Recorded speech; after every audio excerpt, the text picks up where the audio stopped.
Hi, everyone. Good morning to week 6. We're going back to the beginning of the book. Now that we've mostly finished our history section, we're always going to be talking a little bit about history as part of every chapter, but we're going to be much more focused moving forward on how those things are impacting our current climate. So this week, we're going to be looking at the internet, digital media, and media convergence. So a little bit on the history of the internet and how it came into being and the shape that it's currently taken. We'll go back just a little bit to the 20th century to look at the emergence of the digital age and how it led to the age of convergence. So first of all, what is the digital age? The digital age brings digital communication into a widely accessible model. Digital communication works to convert image, text, sound into electronic symbols, which are transported and reassembled as a precise reproduction. And this initially includes email and digital messaging. That's the very beginning of the age of digital communication. Our textbook is really helpful in breaking down this period into several overlapping phases of development. The first, of course, is the beginning or the birth of the internet. Today's internet was started as a military government project in the 1960s, when computers were relatively new technology, and there were only a few very large mainframe computers, we're talking the size of refrigerators, available across the country. In the late 1960s, the Defense Department's Advanced Research Projects Agency, ARPA, came up with a way for researchers to share computer processing time through a network that they called ARPANET, or the net for short. ARPANET had 4 original hosts on the West Coast. So you see in this first image, there's just a few little spots over on the West Coast of the country. And in only a decade, that grew to reach across the United States and would eventually connect networks internationally using a wired and distributed network system. ARPANET allowed users from different locations to log into a computer and use it whenever they needed. So that meant you didn't have to necessarily be in the same physical location. It also allowed communication between distinct research centers that were quite distant. Email, which we still use today, was initially created by ARPANET. ARPANET's original purpose was to be able to communicate quickly and securely, and this is what email was originally designed for. Unlike the way we tend to think about the web now as a kind of open, easily accessible, it was created in the midst of the Cold War and was actually built to carry classified information very securely. So it was the opposite of the way we think of it in our age. ARPANET was also a public project, meaning that it was government funded, government controlled, whereas today's digital landscape is mainly commercialized, especially in the United States. But ARPANET is still important for us today because it's an important precursor to the modern internet, and it provided the technical infrastructure, the physical frameworks, and that have led us to where we are now. So some of what ARPANET did was create protocols that allowed the supercomputers of the 1960s and 70s to join networks to communicate, which we saw on that initial map in that previous slide. Early users developed bulletin board style services to discuss topics of shared interests as workers within this system. And that ended up becoming the source of not only email, but later forms of social media engagement as well. They also developed the microprocessors and fiber optic cables that laid the foundation for the commercialization of the internet. And between the 70s and 80s, it also shifted from being a publicly owned, very much state-controlled and hidden resource to a publicly funded utility. So after the first groundwork for the beginnings of what would become the internet, there are close to 30 years before it becomes something that's available to public. The World Wide Web officially opens in 1991. And so there's a period of development where a lot of things are being established, a number of companies getting involved, investors that are starting to build these things. And all the while, there is still the expansion of the public side, the use of these technologies. So you can see here an image of Queen Elizabeth sending her first email in 1970. And already the computer, which, like I said, had been the size of a refrigerator, at least what we think of as the user interface, has gotten much more manageable. And things happen much more quickly from that point on, of course. So the possibility of the net is really what enabled and propelled the possibility of the individual personal computer in the way that we understand it as well. So in the 1970s, IBM already had a personal computer roughly the size of the one you're looking at here with Queen Elizabeth. But because they were still seen as relatively undesirable and not so useful, what would be the purpose of having one of these things in your home unless you were doing certain kinds of computations? Instead, when they were invited to a tech world fair, they actually unveiled a new word processor instead of the personal computer they already had. So if you're unfamiliar with word processors, and I don't see why you guys would know what they are, they were a lot like think of a typewriter, but instead of it just immediately putting text on page, you had a little window that allowed you to see like about a line's worth of text and edit it before it transferred that to the page. Those were considered still at that point more desirable. In order for us to get to the point where personal computers are desirable and there's the possibility of them seeming to be useful, the internet pushes the development of microprocessors inside the computers and also the beginnings of fiber optic cable planning. Once personal computers do start to become more common, the ability to browse the internet and evolves much more quickly, especially with three key factors in place. The first is the development of what's referred to as the World Wide Web by Tim Berners-Lee at CERN in the late 1980s. Also around the same time, HTML was being developed. So hypertext markup language is a standardization of language across computers so they can communicate easily. Web browsers are also the very beginning of us building a more user accessible interface. So those three steps, the infrastructure of the web, the standardized language, and the user accessible interface all need to come into place for the internet to be something that's desirable to the public and accessible. So all three of those steps needed to happen before it was even possible for the average citizen to really use the internet. But there were a lot of other changes that needed to occur before it became a desirable technology for people to learn to adopt. As we said, the internet went live in 1991, but if you ask your parents or other old people like me, it wasn't really until the mid to late 90s that people really started getting into it and using it. And some of the important parts of that were chat technologies like AOL, America Online, that allowed you to have ongoing exchanges, right? So these could be live chats, but they could also save things that people said in the same way that it works if you get Instagram, DMs, whatever, like you can be engaged in it in real time, or it just shows up when you get back online. Because at this time, you were having to use a physical landline, dial-up, in order to be able to get onto the computer, which meant people had to make choices of unplugging the phone for the time that they wanted to use the computer, right? So you had to make specific, unless you had a separate line, which like nobody did in the beginning. A lot of other things needed to happen. You could definitely have a web address and plug that directly into a browser, but you had to actually know where you were going. So you would have to type www.http. I remember we had ads that had the address printed at the bottom of like where you should go to find a web page for something. With the advent of search engines, this was radicalizing, right? So we had this possibility all of a sudden where we could have a general question or just a business we wanted to look for, but not an address. And so search engines allowed us to do this, to just ask questions and find our way. For a while, Ask Jeeves was the preferred search engine, and there were many others that competed in the early phases. Bing and Google were two of them. Google, of course, became the most successful. Bing still exists, but Google tends to be the way most people automatically search the internet. And part of what led to its popularity was that it used the algorithm based on a page's popularity to determine its position in a list. In other words, if you search for a bookshop or something, it's going to find you the one that has been the most repeatedly visited by other people. And in many ways, this was really helpful. It crowdsourced what people had already thought was useful, but it also caused some sort of ripple effects.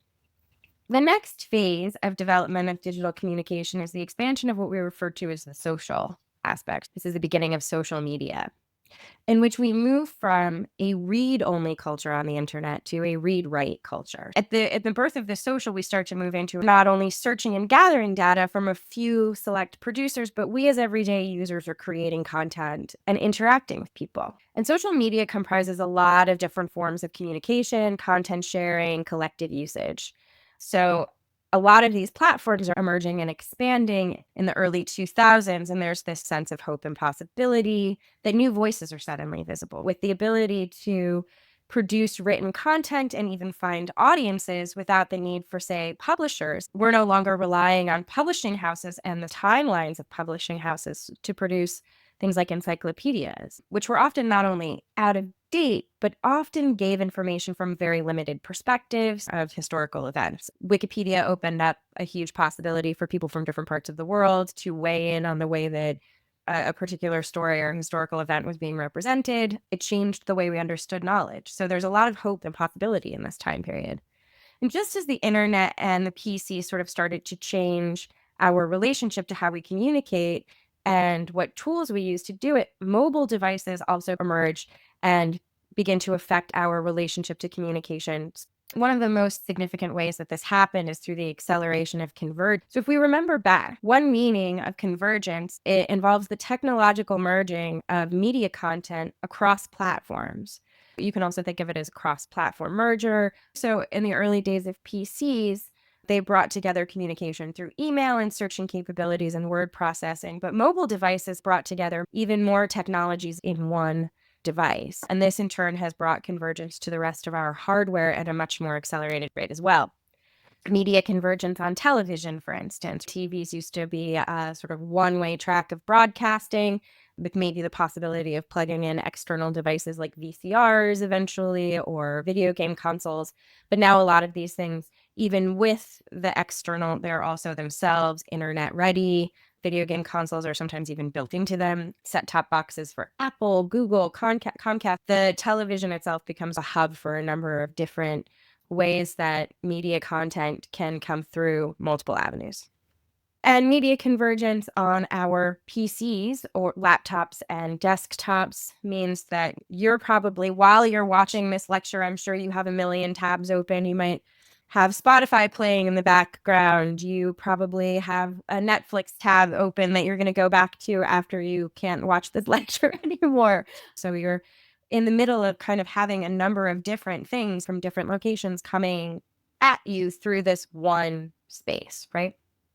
And mobile devices propel this convergence even further. So smartphones and tablets are the epitome of device convergence. So they're useful for texting, listening to music, watching movies, reading books, newspapers. People do schoolwork, Zoom meetings, email, play video games, all on a single device, as well as the other things that it does now. It takes photographs, works as a calculator. Two noteworthy trends that mobile devices have taken over the way that we use our internet. Apple, iPhones, iPods are being made at higher rates, sold at higher rates, and making more money for the companies that produce them. Through apps and social media sites, you start to see the production of what our book refers to as closed or walled gardens. And what that means is that because of the algorithmic structure, that same thing that makes a Google search engine so much more desirable than all of the other versions, that the algorithm identifies what people are looking at and redirects you in that way, it also specializes. So you end up in, if you have relatives who are big on Facebook, older folks typically tend to end up in social groups within a social media platform where they're mostly having their own views and their own understanding of the world reflected back at them. And they're very often not having to engage with people who have differences of opinion, differences of life experiences. So they're seeing people who are often close to the same age or the same economic group, same political affiliations. We see this too in TikTok. It's easy to end up in a circle. If you follow one person, then the people who are recommended to you are also probably other people who have similar views. And before you know it, you've built a network where you're isolated within people of like-minded consideration through the algorithm. These have significant effects on how we understand things. And it's only going to expand because we're also now seeing our physical world affected and altered through our relationship to media. We're at the beginning of experimental media, so virtual reality, augmented reality, and things that use natural user interfaces. A lot of technology is being built around monitoring our eye movements when we're looking at screens so that we can select things without actually having to make the choice to go from, I think I'd like to look at that, I'm going to touch it. That decision gets made for us based on our eye movements. These are things that are starting to build further. And with that as well, what's referred to as the semantic web. So the semantic web places basic information of the web into meaningful categories.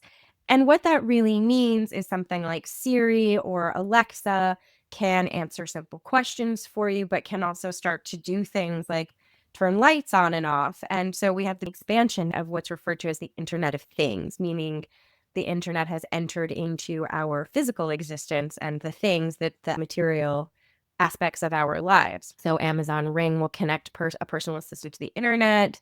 and be able to lock or unlock your doors or turn on your heat or start your oven while you're away, a command, because of its ability to organize information into these meaningful categories and respond to them. Relatively simplistic ways, but that have very big impactful effects on our lives. The impact of media convergence and mobile media. In media studies, we investigate how media is created, like by whom and for what intention. So ARPANET creates the beginnings of the internet with this one particular purpose, with this intention. And then we also think about what media says, so looking at content. And then finally, one of the last things we really try to focus on is what effect do they have on audiences and how audiences respond to and interact with them? So we have to ask, what is the effect of all of this convergence, or the fact that suddenly all of these aspects of our lives exist in one place and we experience it as ease, but what are some of the other effects, right? Media consumption is mobile and flexible, and this means we consume media everywhere now. So what might have been an hour of TV at the end of the day, or I remember in the 80s, they were very concerned when I was a child that people were watching over 2 hours of television in a day, and they were worried about what that was going to do to people. And so maybe you might have watched 2 hours of TV and read the newspaper on the commute in the morning or something, has now turned into an average of 7 hours of media consumption per day for most Americans. So that's everything from waking up in the morning and turning on music that you listen to or a podcast that you like for your commute in the morning, to reading a news site on your phone, to checking out TikTok at 2:30 in the morning when you should be sleeping. Like, all of those things adds up to basically the equivalent of an entire work day of us looking at media. And we'll talk a little bit more about that, because we are working when we're looking at media, just not for ourselves necessarily. Merging of media into one device also blurs the distinction between what used to be different forms of media. So formats are starting to overlap, and that affects the way business engages with us and the way we engage with our own social spaces. Media are experienced in multiple manners simultaneously. So again, you might be listening to Spotify and reading the news at the same time, or doing an exercise video on YouTube while also listening to a podcast. The other thing that happens in this moment is that lines between being a consumer and a producer are also less clear. This also connects to some radical changes in how the businesses that own platforms and profit off of our attention to media have imagined structuring themselves. So the internet really reduces the influence of centralized gatekeepers. Gatekeepers are the people who traditionally have decided which messages get circulated when, how, and to whom. So a news editor, the person who is the editor of a newspaper, decides which information goes out, and those people go through certain channels to end up in those positions, right? Historically, before mass media, when we were dealing with even more localized communication, as we talked about before, the printing press, people would get their news from town criers, from the church, etc., right? So with every new form of media, we've had not only a widening access for audiences to information, but also a widening of who has the capability of sharing information. This can be great, right? In some ways, as we've seen historically, it allows for diverse voices to be heard. It allows for grassroots activism. It allows for people to have more of a say in how they're governed because they're communicating with one another. However, it also has a bunch of really big complications. It becomes incredibly difficult, as we've seen in the last decade especially, to control misinformation and disinformation. The internet and social media have allowed people to engage and connect with people in community spaces, right? It allows people to build communities. And again, this also has a lot of benefits and complications. Social media contributes as well to filter bubbles. So this connects obviously to some of the things that we're talking about around how algorithms work. We are being shown things that reflect back to us the things that we either like, or on the other hand, sometimes people are shown things that agitate them on purpose, right? In order to build their engagement, which in some ways only reinforces their own limited scope because they're being shown specifically oppositional views, and we lose a lot of nuance. Social media amplifies this kind of confirmation bias, favoring information that confirms our pre-existing beliefs over information that, like I said, challenges them, but in a nuanced way that doesn't just reconfirm the idea that me and my people agree on something and we're correct and everyone over there is wrong and ill-informed and they're the ones that are under misinformation. And so one of the other aspects that's really interesting about our complex digital environment is what our book refers to as remix culture. If you think back to our music week, right? We talked a little bit about remix culture there too.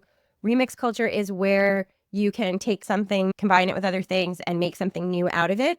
This is a big part of how music has always worked, actually, right? So we might not see historical music as functioning that way, but it has always been that we are mixing, combining, shifting, changing things, and that's how culture is evolving. This is how art has always worked. It's how music has always worked. It's just that it's really sped up now.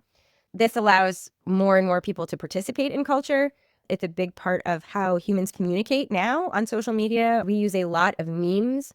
Memes are a perfect representation of remix culture because what they're doing is taking a familiar image, SpongeBob or a car driving off of an exit ramp, or these are some of the older ones, or most recently the Kendrick Lamar, Say Drake move, right? That has been edited a whole bunch of different ways to be turned into a relevant meme for people. And you just hop on a meme generator and put new text on top of it. So this is an important part of how people communicate now. And remix advocates fight to protect the right of fair use, which is a legal doctrine that permits people to use copyrighted material without permission, as long as it doesn't take away from the value of the original. Art law, which is a little bit different than right of fair use law, says that it has to be altered 15%. And a lot of disputes have been settled that way, right? So if you're changing the content or the context of an image, that shifts it. In our current era of extremely advanced AI, we're also seeing that remix culture is turning into something which is a little bit more complicated. This is the creation of deep fake images or videos that use advanced digital editing to create fraudulent but convincing content. Now, the degree to which it's convincing is going to be different for different people. You guys are a much more media literate generation than your grandparents are. So older people might believe things that you don't believe. If you're seeing this after Tuesday morning, which of course you are because I'm recording it Tuesday morning, you guys will have seen the recent hacking of government agency building computers in order to put up a deepfake video of the president and Elon Musk engaging in some activities. That is obviously to you and to me, right? It's clear to us that is an AI video. Part of how it works as a kind of, it's intended to be a kind of criticism. It's meant to be clear that it's a fake. And that's part of the point. That's what makes it fall into the realm of meme rather than deep fake. But there's also going to be ways you can't anticipate yet where your limitations of knowledge will also be manipulated in some way. What happens when it's not something that's intended to be mocking and instead becomes something that is meant to represent a conversation between two political leaders that could be detrimental to either or both of them? This changes our relationship on some level with how we're experiencing truth and how we're understanding what democracy is and how it functions. So just something to think about when we're approaching media is to always look at it with a certain degree of skepticism. However, you have to do this within reason too, because if we think back to confirmation bias, a lot of people have historically claimed that some of the huge movements and citizen journalism that's been represented online through social media, they have called into question its validity, claiming that it has been staged or that now people will claim that it's a deep fake. It's just important to think about that. But it is a critical moment of how we're communicating.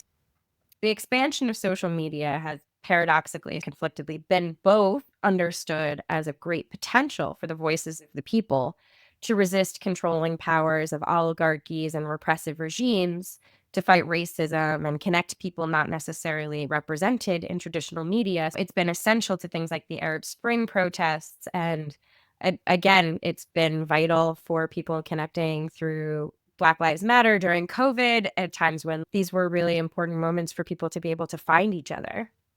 And arguably, a lot of these things would not have happened were there not for the capacity of people to quickly organize through something like social media. But also, at the same time, as the platform can do this, it can also expand the power of those regimes through isolating people into those walled gardens and filter bubbles of like-mindedness we're talking about, and also facilitating control of ideas really easily through that, through false information, through the limitation of access to those who might disagree. In the reading I assigned for you this week, Elves versus Trolls, this sort of situation where you got to see how a small group of people are trying to resist one version of false information that's being presented through the platform of social media, of Facebook. So in the interview in 2018 about Facebook's responsibility for the spread of disinformation, about the 2016 elections, founder and CEO Mark Zuckerberg not only suggested that as a platform, the company should not be held responsible, but that they were overwhelmed by the scope and reach of Facebook. There was just too much for them to be able to manage, was the way that they discussed their relationship to how much responsibility they felt they should have for what was being said and shared on Facebook. What's interesting in this notion of we're just overwhelmed is that even in the process of saying something like that it was a small company, we had no idea it was going to get this big, we didn't know it was going to have this kind of an impact, there's still at the same time a continued expansion of ownership by Facebook of more and more platforms, right? So, as you may or may not know, Instagram was purchased by Facebook. This is the consolidation of ownership. So, up until now, we've been looking at one definition of convergence, the technological merging of media across platforms. But there's a second definition of convergence described as a business model that consolidates various media holdings under one corporate umbrella. And this is why many people struggle in this class with the difference between consolidation and convergence. But because the truth is, they are legitimately linked. The process that leads to convergence also is involved with business consolidation. That might mean, this definition of consolidation might mean that the same company owns the movie theater franchise where you see a movie, also owns a streaming channel where you can watch it later, and owns the app development company. And so all of the forms of content across platforms profit only one large company. But it also means that Instagram gets bought by Facebook, and so does WhatsApp, and YouTube gets bought by Google, which in turn is owned by Alphabet. And so there are less and less owners at the top of this process. So what ends up seeming like a plethora of sites and apps actually represents not only the profits, but the interests, both economic and political, of a very small group of companies and a very small number of individuals that control those companies. And this creates simultaneously a really limited sphere of control, while at the same time, we have this incredible access to a hub of creation, distribution. As they're buying these things, they're also fine-tuning them. Instagram got to be a much more user-friendly app and was much more popular after Facebook bought it than it had been up until that moment, and it became much more visible. These are the tensions of what it means to have these major conglomerates. So I wanted you guys to see this slide here up at the top there. Facebook has Instagram and Messenger and WhatsApp. And during COVID, all of this further expanded. We had a huge amount of consolidation occur in the midst of COVID buyouts. So certain companies got purchased, and a lot of this has shifted really drastically in the last 2 years. So if we're looking at these companies that sort of control all of the sites and spaces that we look at on the internet and who own them, we're faced with this question of who owns the internet, though, right? The whole of the internet. And it's a complicated answer. The answer is no one and everyone, because the internet is a network of networks.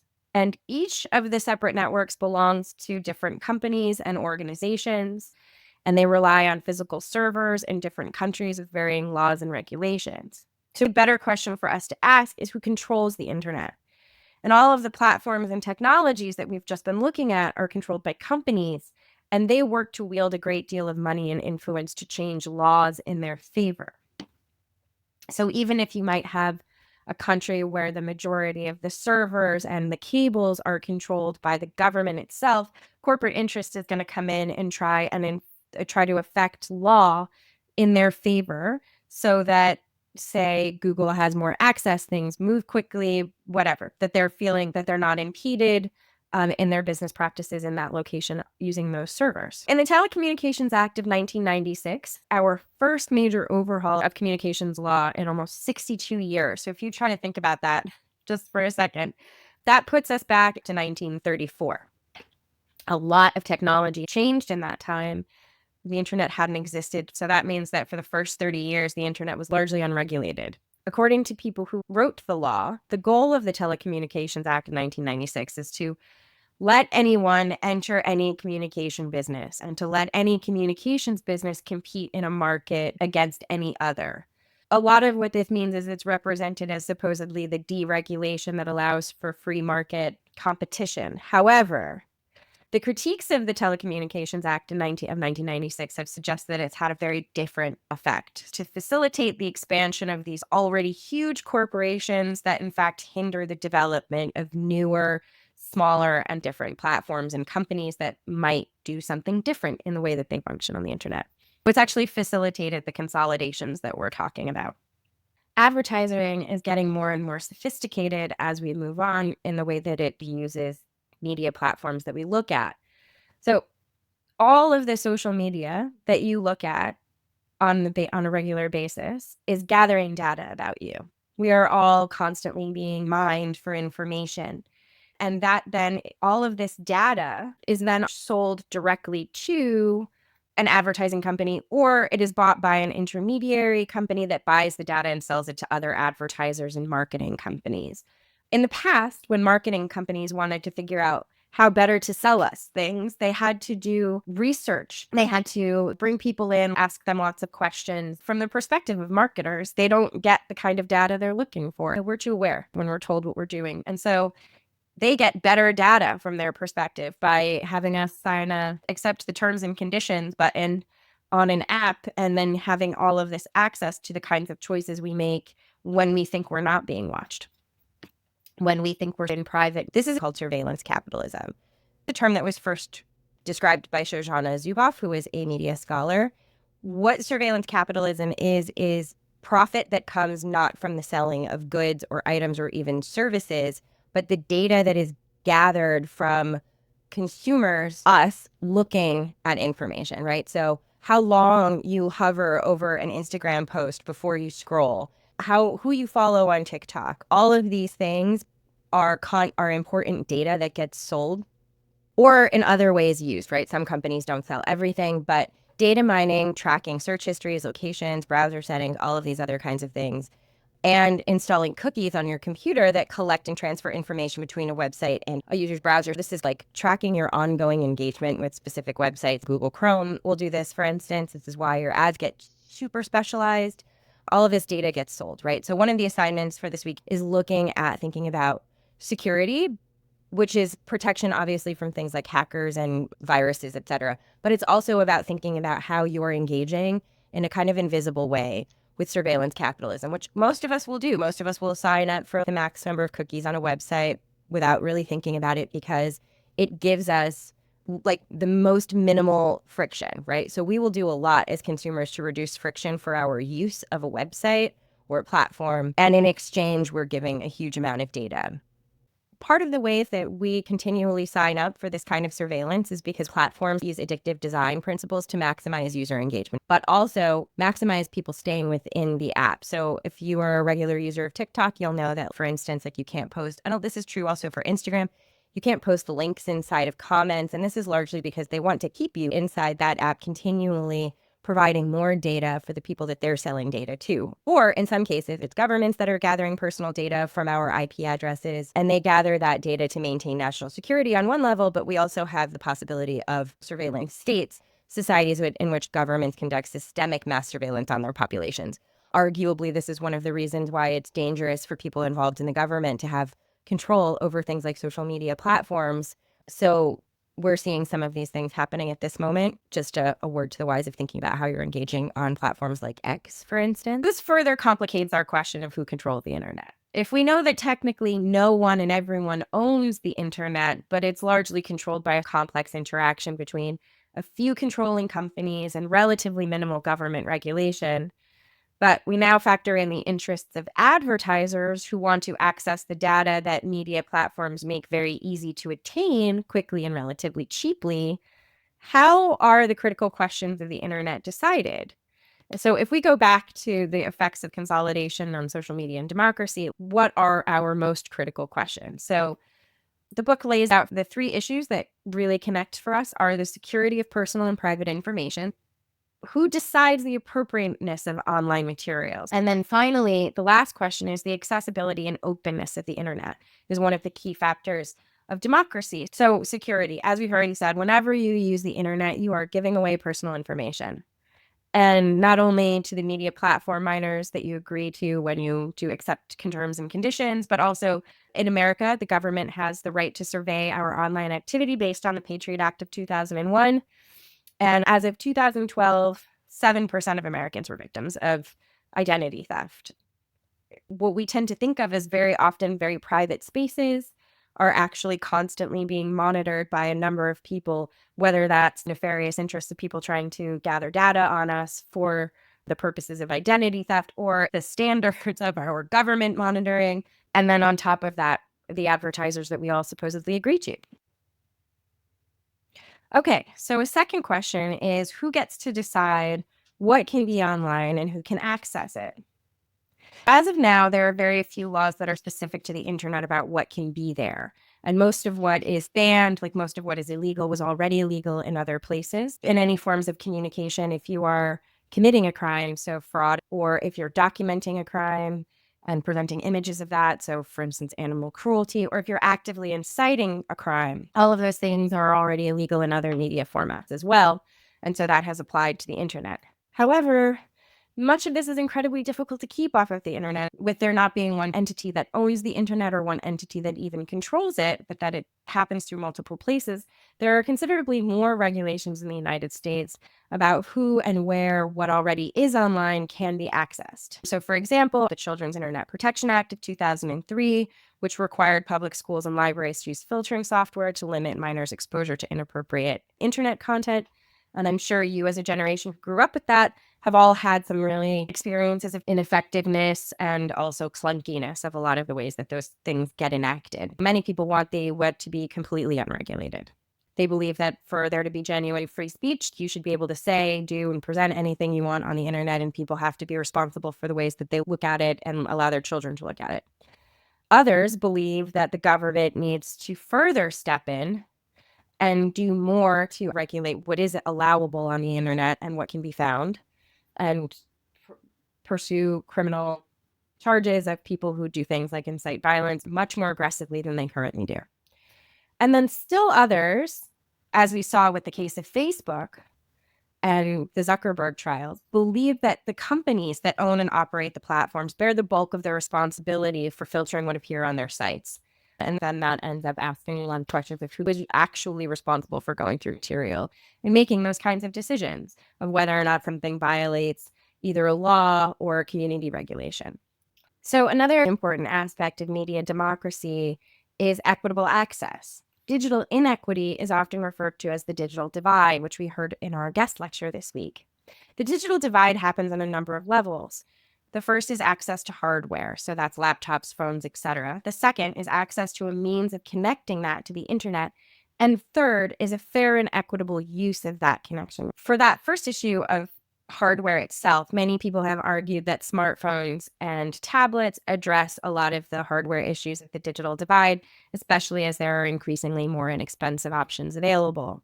However, they are not necessarily helpful to some of the important uses of digital tools, like education, for instance. As many of you who may have tried to navigate Canvas on a smartphone or a tablet have experienced, they don't necessarily work the best for certain things. The second factor, access to a means of connection.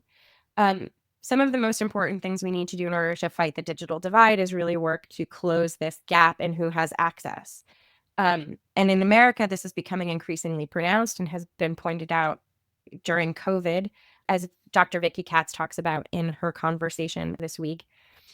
As fewer companies have control over broadband and cellular Wi-Fi access, what we're seeing is they're setting often unattainable costs for poorer Americans. While America is better than many countries in the fact that some even permit no access to the internet at all and have prevented it being possible for people, we are still pretty far from the top, as you saw from the article I sent to you all on Estonia, which demonstrates how by choosing to see communication through broadband as a human right and providing it free for all, Estonia has effectively closed their digital divide. And you have this lovely photograph here of an older gentleman sitting with his sheep looking at a tablet out in the fields because broadband is everywhere in Estonia. And this is from their tourism page. which I thought you might enjoy. And of course, the last of these has to do with the equitable access to those means of connections, even once you've paid for them.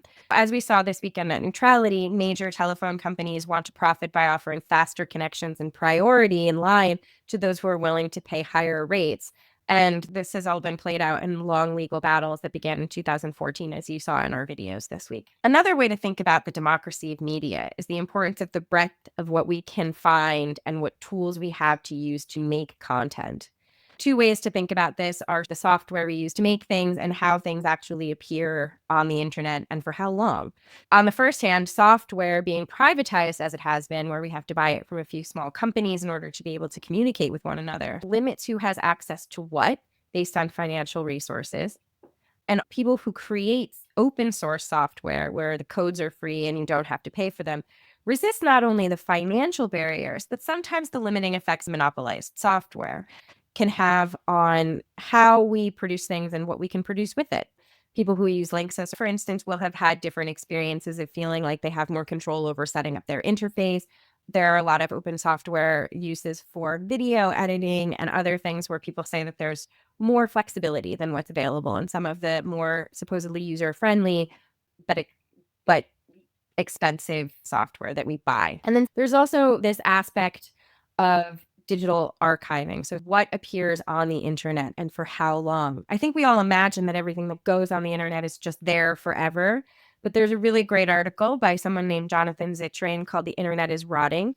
Because everything is so cost-based, as various blogs, news sites, and other sources of information are often shut down because they haven't been monetized through advertisers, and they can't necessarily, as individuals funding them, continue to support paying for them to be on the internet, and often with no one else to keep them up, a lot of that data is being lost. And this happens, of course, really unevenly. So the historical record of our time that will emerge from the internet will be the story of those who pay to keep sites up and who were appealing enough to advertisers to be monetized.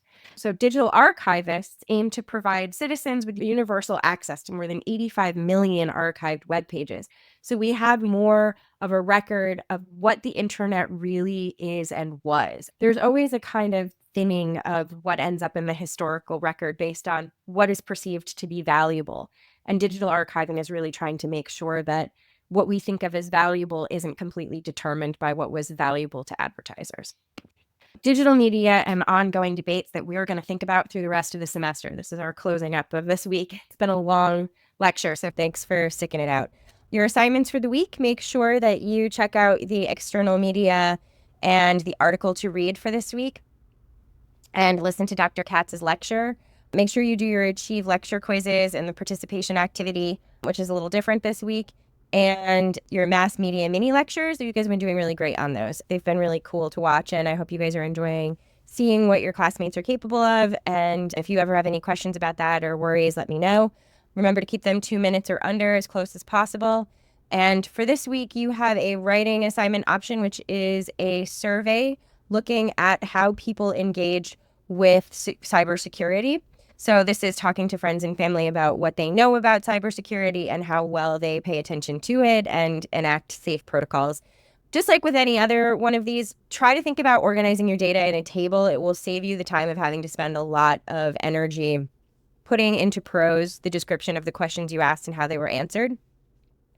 It just makes it so much easier for you to then focus on the stuff that really matters, which is your analysis and interpretation and evaluation of that information. And always keep in mind, if you have already done one of your writing assignments, remember you can do either 2 of these mini survey styles, or you can do 1 mini survey and 1 content analysis. You just can't do 2 content analysis. At least one of them needs to be a mini survey so that you're getting that experience. Again, if you have any questions, come talk to me. Nobody comes to office hours, and I'd love to hear from you guys and see how you're doing. Come. I promise I don't bite. If it was in person, I would have cookies, but unfortunately, we're on the internet. Anyway, I hope you guys have a great week. I'll talk to you soon. Take care. Bye.